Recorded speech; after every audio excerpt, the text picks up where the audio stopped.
दोस्तों, feature of size में जो पहली कैटेगरी है वो है regular feature of size.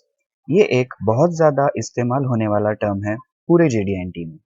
Regular feature of size ये टर्म है जो किसी भी सिलेंड्रिकल या स्फेरिकल सरफेस, सर्कुलर एलिमेंट या set of two opposed parallel elements या अपोज्ड पैरेलल सरफेसेस जो कि डायरेक्टली टॉलरेंस डायमेंशन से एसोसिएटेड होते हैं, उनके लिए इस्तेमाल होता है।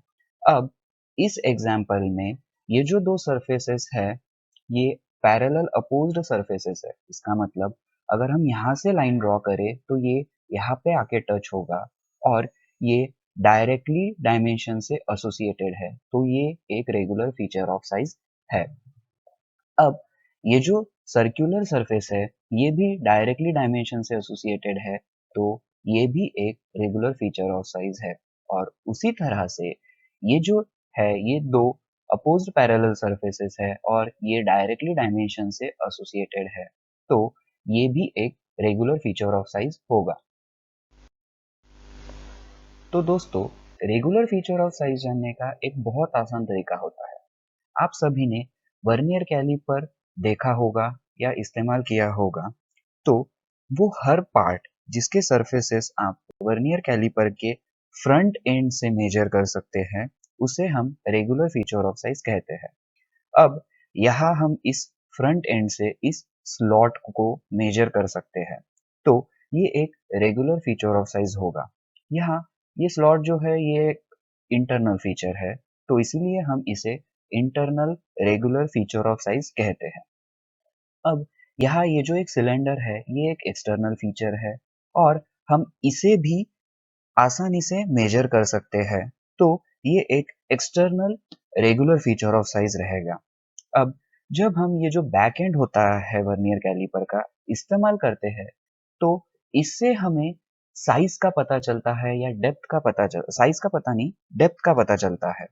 तो इसलिए इसे हम रेगुलर फीचर ऑफ साइज ऐसा नहीं कह सकते हैं। ठीक है, तो ऐसे सारे डायमेंशंस को हम non feature of size dimension ऐसा कहते हैं। तो इस तरह से हम सारे डायमेंशन को आसानी से डिफरेंशिएट कर सकते हैं। जैसे ये 11 प्लस माइनस 0.1 ये एक internal regular feature of size है। ये 11 प्लस माइनस 0.1 ये external regular feature of size है और ये जो 11 प्लस माइनस 0.1 है ये non feature of size dimension है।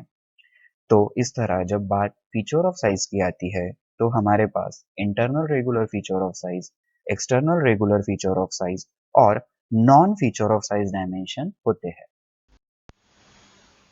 तो दोस्तों, अब हमारे पास ये एक और एग्जांपल है रेगुलर फीचर ऑफ साइज को और अच्छे से समझने के लिए। तो इसमें ये जो लेबल 1 है ये एक सिलेंड्रिकल सरफेस है जो कि टॉलरेंस डायमेंशन से एसोसिएटेड है और ये जो पार्ट का साइज डायमेंशन देगा हमें, तो ये रेगुलर लेबल 1 जो है ये रेगुलर फीचर ऑफ साइज है। अब ये लेबल 2 जो है ये एक सर्कुलर लाइन एलिमेंट है जो डायरेक्टली डायमेंशन से एसोसिएटेड है और इसे भी हम वर्नियर कैलिपर की मदद से चेक कर सकते हैं इसका साइज जानने के लिए। तो ये भी एक रेगुलर फीचर ऑफ साइज का एग्जाम्पल है। अब ये दो पैरेलल सरफेसेस है जो कि एक दूसरे से अपोज है और एसोसिएटेड है डायमेंशन से, और ये दो सरफेसेस जो कि अपोज्ड है, पैरेलल है और एसोसिएटेड है डायमेंशन से, तो ये दोनों जो है ये एग्जांपल्स है रेगुलर फीचर ऑफ साइज के। अब दोस्तों, ये जो लाइन एलिमेंट है ये डायरेक्टली डायमेंशन से एसोसिएटेड है और अपोजिट है, तो ये भी एग्जांपल है रेगुलर फीचर ऑफ साइज का। Thank you. तो दोस्तों, ये एक स्पेरिकल सरफेस है और कोई भी स्पेरिकल सरफेस जो कि एसोसिएटेड है टॉलरेंस डायमेंशन से, वो भी एक रेगुलर फीचर ऑफ साइज होता है। तो इस तरह से ये पूरे एग्जांपल्स है रेगुलर फीचर ऑफ साइज के। Thank you.